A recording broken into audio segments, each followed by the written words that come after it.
to take charge at Energy Solutions Arena here in Salt Lake City, Utah. And we're going to bring it to you live. The Mavericks looking for a strong start to this road trip. With most of their upcoming games taking place at home, they have a chance here to make a nice little push. Well, they face these guys just once more after tonight. And since they dropped the first game to them earlier, I think they need to win this one, you know, just to get their confidence going. And then obviously to have a chance to win the season series. Yeah, I think they'll have a little bungee cord in their step, a little extra bounce and elasticity. They do not want to lose back-to-back games to this team, especially having only one more game to play against them this season. Now we'll look at Dallas's starting lineup. Sean Marion and Dirk Nowitzki, both excellent players at the forward spots. Collison is out there with Mayo, and it's Kaman in at the 5. And for Utah, at the forward spots, Gordon Hayward and Paul Millsap. Foyle is out there with Mo Williams, and it's Jefferson in at the center, locking down the middle. And so it's the Mavericks getting on the board first. Shoots the 3. And it's Foy missing. Outside Mayo. No luck. And it's Utah the other way. This is their second game playing the Mavericks this season. Remember, that last matchup went right down to the wire before they pulled it out. And I thought the big difference was the contribution this team got from its bench. A second ago, Steve made mention of the nail biter these two teams played when they last saw each other, Clark. Yeah, and I'd agree with this, guys. What won them the game was their depth. They didn't have to rely on just a few guys. They got a little bit from a lot of players. The first one falls. I tell you, the Jazz front office has done a really nice job in Utah. They've drafted some excellent-looking young players in the last few years. Derek Favors, Cantor, Burks, Gordon Hayward. Yeah. And these are guys who have bright futures in the NBA, and it's just a matter of them growing together. And here are the Jazz now. They're moving on after the tough loss they took at the hands of the Nuggets. Overall, offensively, it was not pretty for them in that game. Obviously, Clark, I guess when you look at the final score, that's pretty clear. Yeah, they had to be extremely frustrated by their effort or lack thereof at the offensive end of the floor. It just wasn't there. No, Steve, you're right on the money. You see glimpses from this young group all the time. You figure it's just a matter of time before, Clark, the Jazz are too deep at every position. They've made great headway. Yeah, they really have, Kevin. They look poised to me to return to the Western Conference power that they were for the better part of 2 decades. So I think it's a great job, terrific job, really, of bringing in some young talent and developing that talent. A moment to check in with Doris Burke. Doris? Kevin, I was able to speak with Tyrone Corbin for a moment.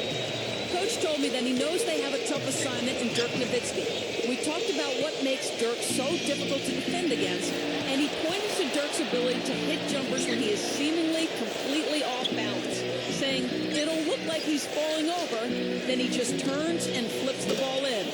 I know I've seen Dirk do that on more than one occasion, guys. Thanks again, Doris. Dirk Nowitzki last year moved into the top 20 all-time in NBA in scoring, and he's still going strong. Before it's all said and done, he'll probably be right there in the top 10. And Utah has possession. They trail by 3. Here's Foy. Gets the bucket. The Mavericks have gone 3 of 5 shooting the ball so far. And Steve, you talked about Nowitzki cracking that top 10 list in scoring. His game is built for longevity, Clark. There's no doubt there. Yeah, and even as he slows down with age, he'll still be 7 feet tall with the remarkable shooting touch and the wide repertoire of moves and shots. It'll be hard to defend as long as he's out there because of those skills. Here's Collison. The three-pointer, no good. And Utah has possession. He feeds it to Hayward. He kicks to 4. For the 3. And O.J. Mayo pulls it down. It's been a struggle. It's not happening right now. He needs to settle down a bit and let the offense come to him a little more. He's forcing things right now. And it's Kaman missing. Utah leading. Millsap kicks to 4. Feeds it to Williams.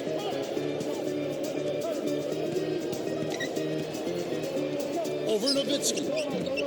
Williams' shot is off. That's the shot he was looking for. I'm surprised he didn't get it to fall. Shot by Mayo is no good.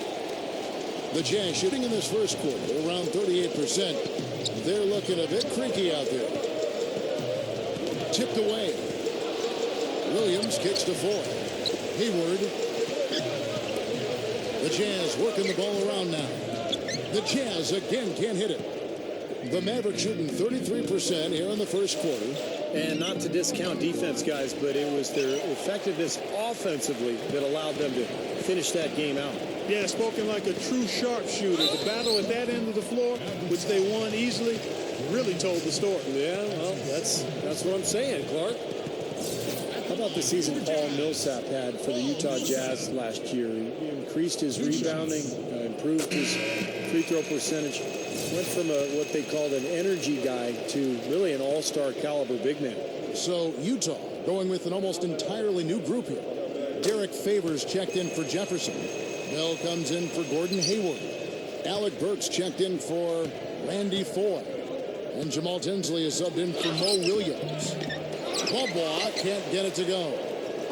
When you talk about the leap forward for Paul Millsap last season, he was a big reason the Utah Jazz exceeded expectations. Kevin, in that front court rotation for the Jazz, the envy of the league, really. I mean, they've got both youth and veterans. They've got some terrific... Guys, I'm going to need just a second to get myself together here. Leaves you speechless, doesn't it, Clark? Huh? Wow. Man, I don't blame you, Clark. That dunk was unbelievable. Special thanks to Sprite for that sweet replay. Kicks to Favors. Outside Millsap. Now Tinsley. Now the pass to Burks. Mavericks with the rebound. Well, he won't miss many of those, especially with the defender not in the best of positions there. Now Tinsley. It's Bell on the wing. Takes a 3. Bobois pulls it in. Almost surprised that he had that much room to work with. Makes the alley-oop pass. And out of bounds as the Jazz gain possession. And here we have the 2K leaderboard showing us the teams with the best free throw percentage during the past month. 5th, the Jazz. Kevin, I'm absolutely amazed. I mean, their production at the line has been spectacular. I mean, it's been unbelievable. Well done by these guys of late. The Jazz have been solid at the line so far. 4 for 4. And guys, that's really an upgrade over how they shot last season. Not a huge upgrade, but an upgrade nonetheless. There's Tyrone Corbin in his second season as head coach of the Jazz. Before that, he'd spent 7 years as an assistant coach in Utah. Looking at who's out there now for the Jazz. Enes Kanter's checked in for Millsap. Williams comes in for Raja Bell. And Earl Watson is subbed in for Alec Burks. Here's Crowder, and he hits it to tie the game up. They love to see him aggressive like that when he's on the floor, especially when the defense gives him room. Here is Watson. He's covered by Bobois. And the whistle blows is going to be on Roddy Bobois. So that will be his second foul of the game. We're in the bonus, and we'll go to the line to shoot 2. The Jazz have been perfect so far from the free throw line, 6 for 6. Yeah, in general, they've been very solid. I mean, free throw shooting isn't something they've had to worry about too much this season, guys. There's the dish to right. And out of bounds as the Jazz gain possession. I think he was surprised to see the pass coming his way, and he reacted a little late. Now here's Williams. Over Mayo. No good on that last second attempt there. 1 quarter in the books, and it's been a close one so far. Jazz lead by 1. And we'll get things started in the second quarter when we return.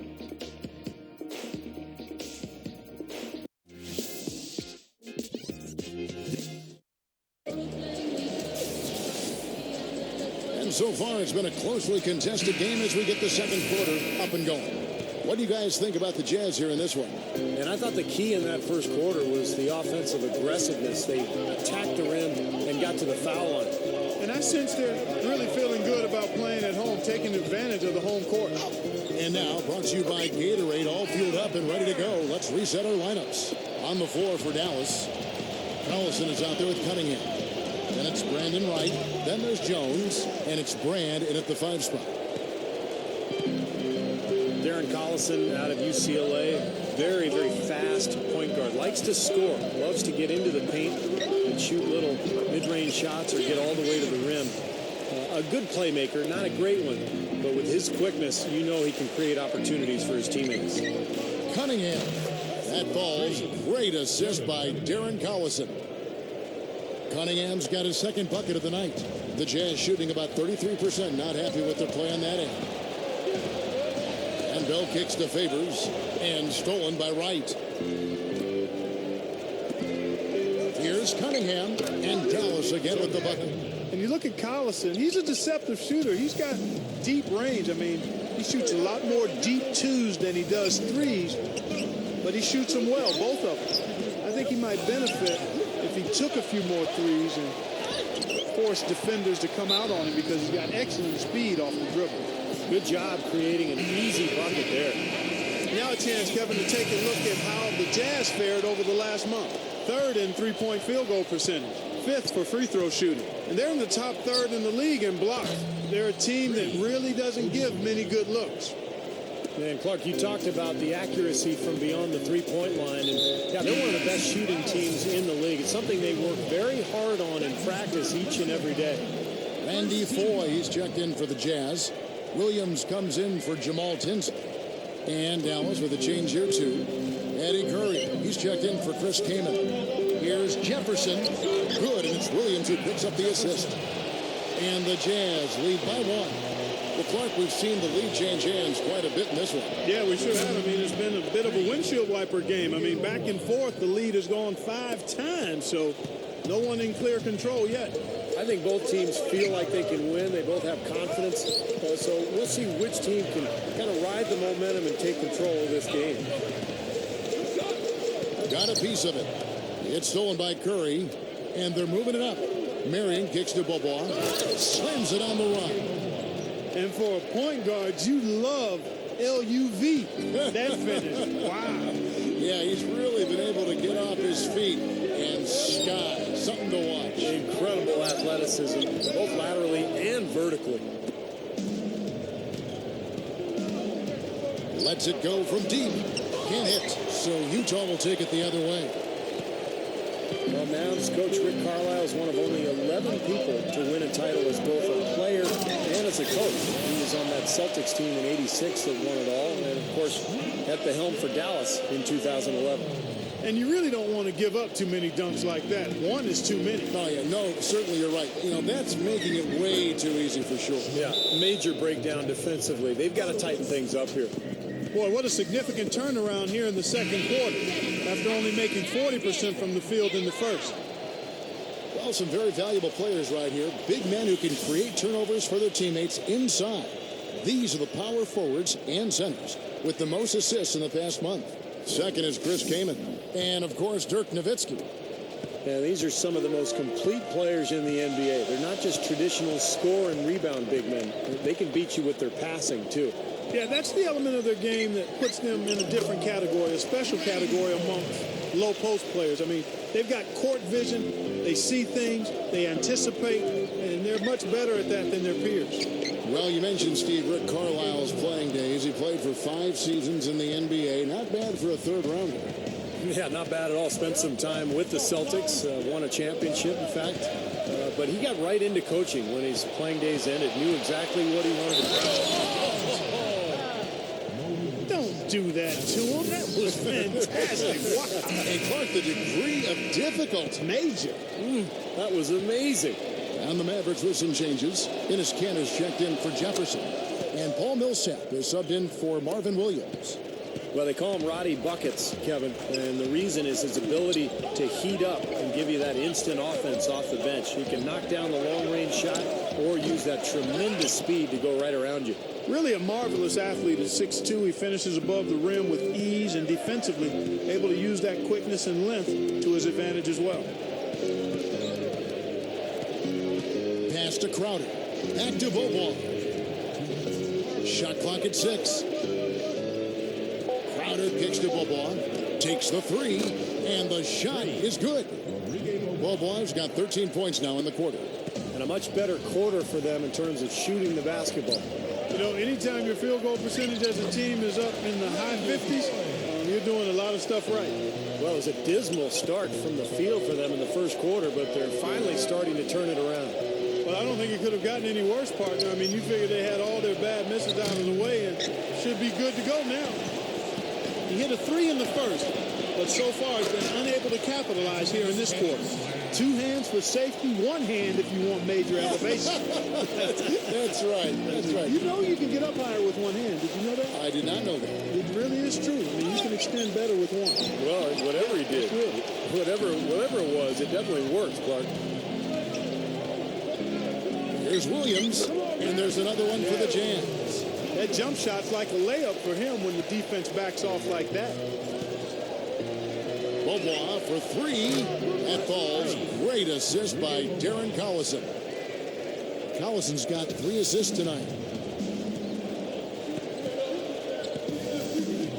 Now, here is 4.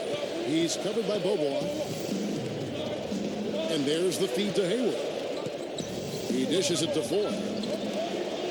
The Jazz working the ball around now. There's the bucket. Good. Foy's got 6 in the quarter. In the first, he had trouble hitting with any consistency. But here in the second, he's turned it around. Bobois for 3. Sinks it. What range from outside. Wow. That's 9 straight points coming off 3 3-pointers. The defense just getting shelled. Steve, the threes are killing him. I think they've got to find a way to chase him off the 3-point line. And there's the foul, and Darren Collison picks it up. That's his 3rd foul of the game. So Utah ends up going with the new group. And the Mavericks will go for a different look here. Chris Kaman is checked in for Brand. Marion comes in for Brandon Wright. Dante Jones, he's checked in for Crowder. And it's Mayo in for Roddy Bobois. Looks like they're going to hold on to the ball and go for the last shot of the quarter. Well, clearly this is the time to do it. That's good. Kaman's got his 2nd basket of the game. Back to Jefferson. That's good. Jefferson.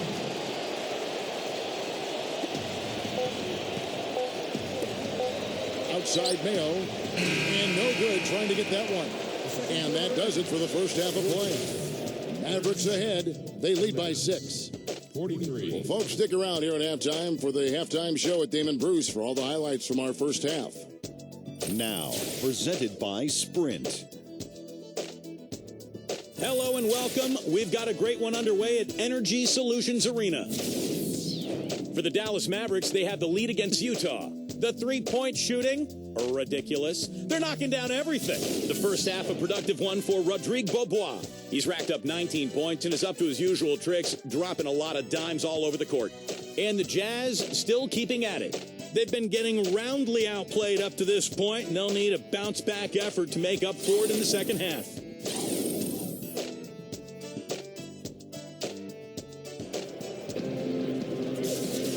And now the start of the second half. Neither side jumping out ahead through the first 2 quarters. One guy who's been getting it done, Roddy Bobois. Yeah, his play on defense has been a huge factor for this club, coming after steal after steal. Yeah, and as we go into the 4th quarter, Steve, he's got to continue to be aggressive defensively to keep ball handlers off balance. Apply that pressure, make them uncomfortable. At the 4 and 5, Paul Millsap and Al Jefferson. Foyle is out there with Mo Williams, and it's Hayward in at the 3. That's the 5 on the floor for the Jazz. Here's Marion. Goes back up. Collison outside Mayo from deep. The shot's good. Collison making the play. Collison's got his 5th assist in this one. And I'll tell you what, they might want to pay a little more attention to him defensively than they did on that last trip. You know, Gordon Hayward's outside shooting has been kind of a mystery. One season he'll be lights out, the next he'll struggle. We saw the same thing for him when he was at Butler. A bit hot and cold. If he gets consistency with that jump shot, watch out. We saw him in the Final Four a couple times. Yep. Good, great play by Williams to set it up. Hayward's got his first points of the night.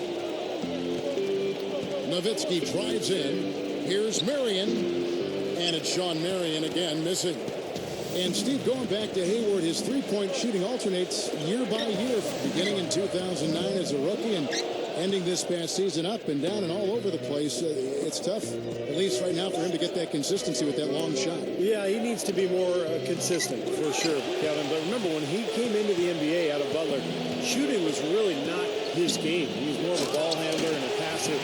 But shooting is something that every player can improve upon. When you practice, and as you go on in your career, generally you get better and better. Let's take a look at the 2K leaderboard to find out who the best defenders have been over the past month. Here are your steals leaders. Paul Millsap fourth. Been quite a run for him defensively the last month. I mean, he's getting everything out there in terms of steals and deflections. Well, that's been nice, efficient work, guys, that he's been doing. I mean, we haven't seen him take many bad shots, and that's the sign of a mature, poised player. And the Jazz call time here. Well, he's got to get everybody on the same page. I mean, that's the reason for this timeout. And if that happens, I think they can improve and start playing better. You know, it's a coach's job to always try to be 2 or 3 steps ahead of the opponent and to look for that extra edge if you can. And I think he feels like he might have seen one. And the Mavericks will go for a different look here. Eddie Curry, he's checked in for Kaman. White comes in for Dirk Nowitzki. Cunningham, he's checked in for Sean Marion. And it's Jones in for O.J. Mayo. Jefferson dishes to Ford. Williams passes it to Jefferson. Shoots over Curry. Here's Millsap. The monster one-hand slam. You know, one of the reasons Paul Millsap dropped in the draft years ago when he came out of college was people questioned his size. But what they should have been paying attention to was his heart, because this guy plays as hard as anybody in the league. Just knows where the ball's going. He anticipates it off the glass, and then he's got the will to go and get it. He'll do the dirty work for you at both ends, and his hands are really quick. I mean, he's a guy that can create deflections and get steals because of his activity with his hands and with that strong body of his. Williams gets a screen from Millsap and stolen by Wright. And now here comes Jones leading the break. That's a gut punch right there, Clark. Cough up the ball at one end and get beaten on the break at the other. Yeah, that really hurts. That's painful. Randy Foye is on the way. Back to Williams. And there's the foul, and Darren Collison picks it up. That will get him his 4th foul of the game. And the Jazz with some changes. Enes Kanter's checked in for Jefferson. Favors comes in for Paul Millsap. And it's Bell in for Gordon Hayward. Williams passes to Kanter. 6 to shoot. The Jazz need to get off a shot here. And it's out of bounds to the Jazz as Utah retains possession. And now we've got a moment to see how the Jazz are doing ranking-wise, Kevin. 3rd in blocks, 5th in three-point shooting. And they're a top 10 shooting team from the foul line. Pretty good company for that team. And to me, what really stands out with all those numbers you talked about, Clark, are the blocks, because they're a physical team. They're dominant in the paint. And they've got great length. And when they're between you and the basket, it's tough to get a shot over these guys.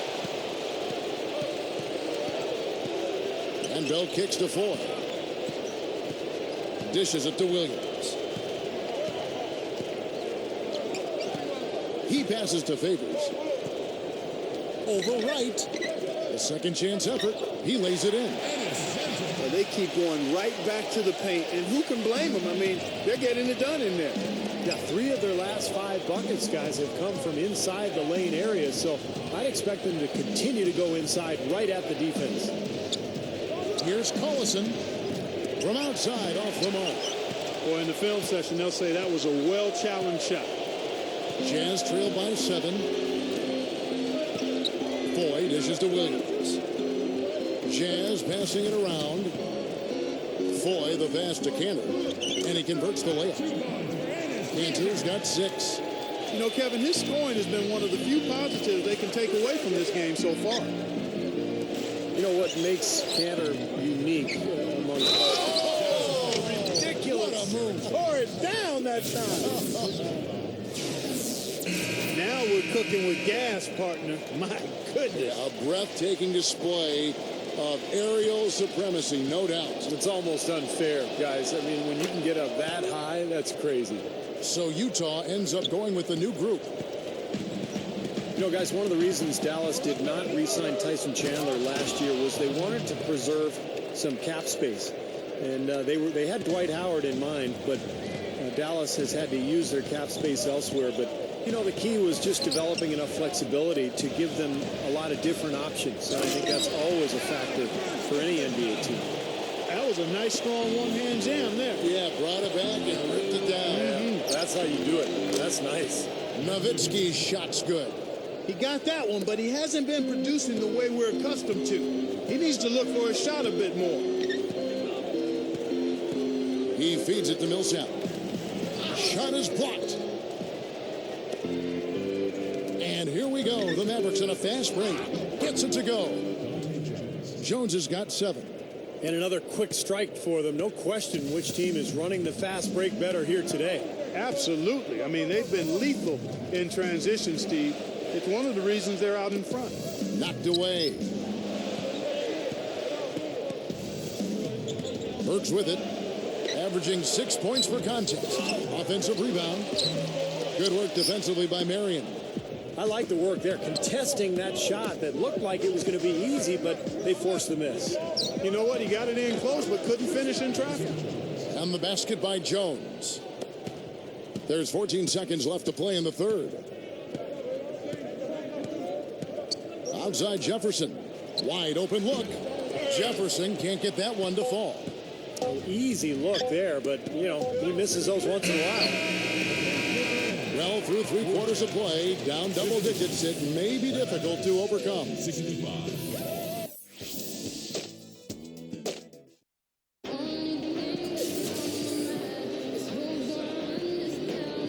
Welcome back as we get ready to start the fourth quarter. Who's had the Sprite uncontainable game in this one? Well, let's send it out to our Doris.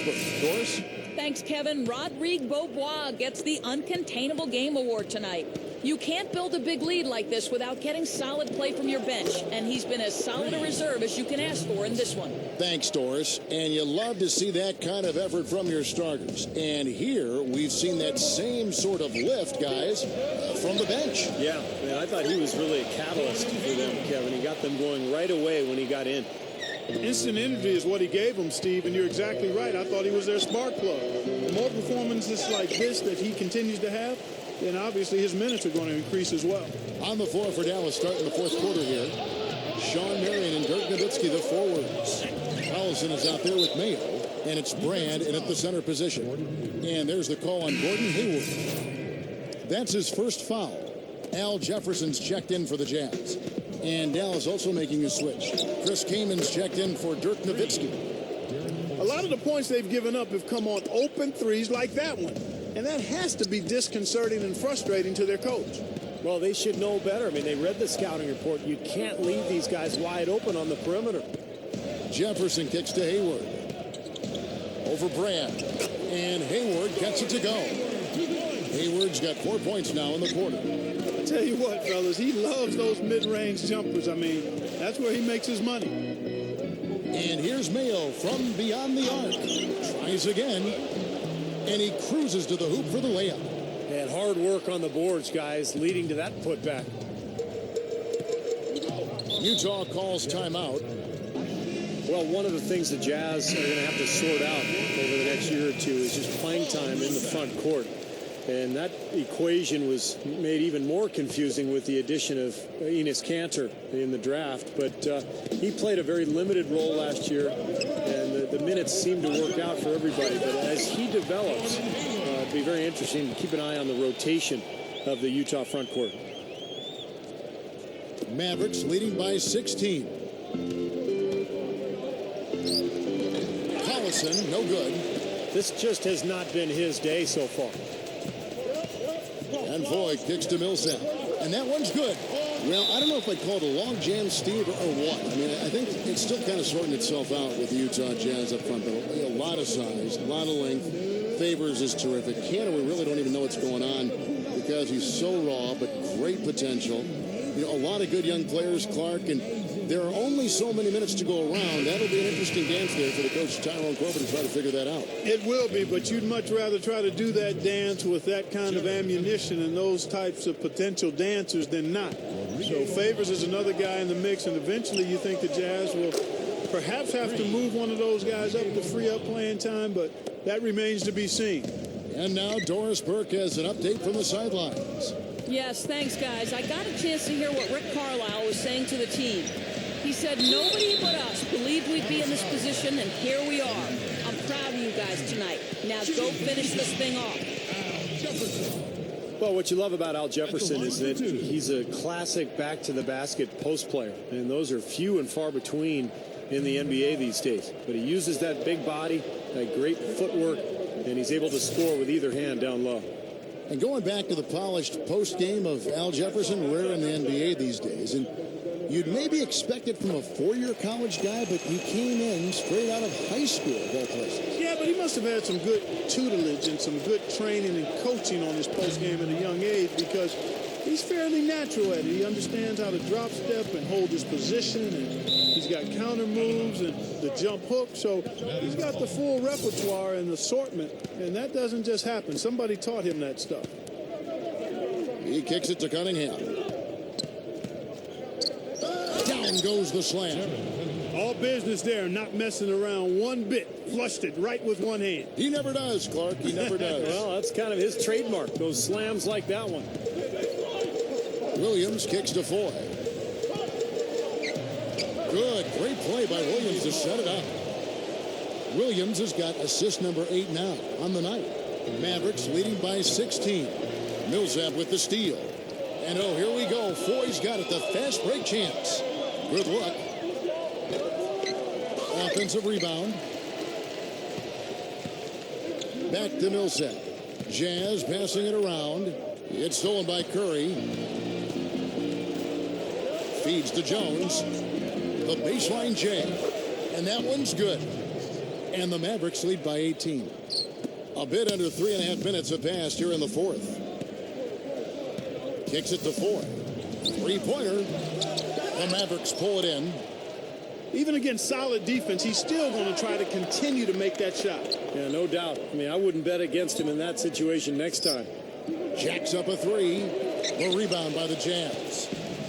Hayward's got 3 rebounds so far in the game. The pass to Williams.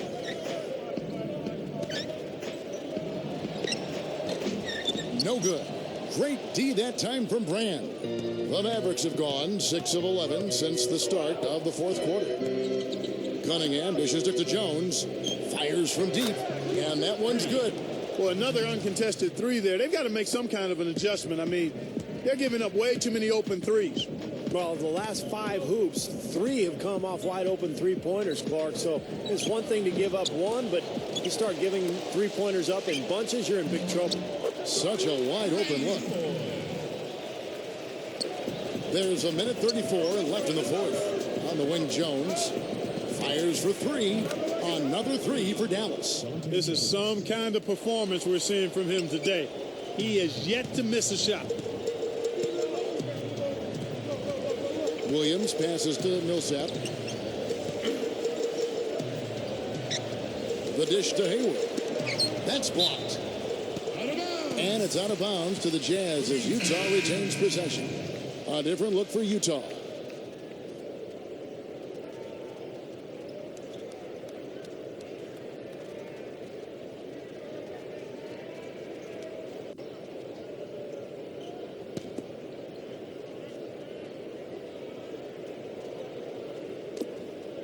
Off the inbound pass, and Jones pulls it down. Jones has got 3 rebounds so far in the game. Oh, tried to dunk it home, but drew the foul, and he'll go to the line. They get Jamal Tinsley. And you have to give the ownership a lot of credit for the Mavs' success over the years, guys. A lot of people may not agree with things he has to say, but you can't argue with the success that he's had. He's spent his money, his resources. He's put a ton of passion and energy into building that franchise, and it's developed into one of the best in the entire league. Enes Kanter's checked in for Jamal Tinsley. Here's Watson. And that one's good. That's where you like to get shots, inside and close to the hoop. The Mavericks have gone 8 of 13 from the field since the start of the fourth, sinking the majority of their shots. You talk about passionate ownership on the sideline, actively involved in crafting the roster and the fan experience. You don't get much better than Dallas. From the top all the way down, it's all about winning and not afraid to push for what's best for the NBA. And I think he wants the best for his players, too. And that's why, as a player, you've got to love, admire, and respect that. You know that he wants to win just as much as you do. And it's easy to go the extra mile and commit to a team where that's the case coming from ownership. 5 seconds separating the shot and game clocks. Gets the bucket. Not much drama left in this one, guys. No, it hasn't quite exactly been a nail-biter. I mean, it's going to be a great win for them, though. Pass to Bell. He dishes it to Favors. Gets it to go.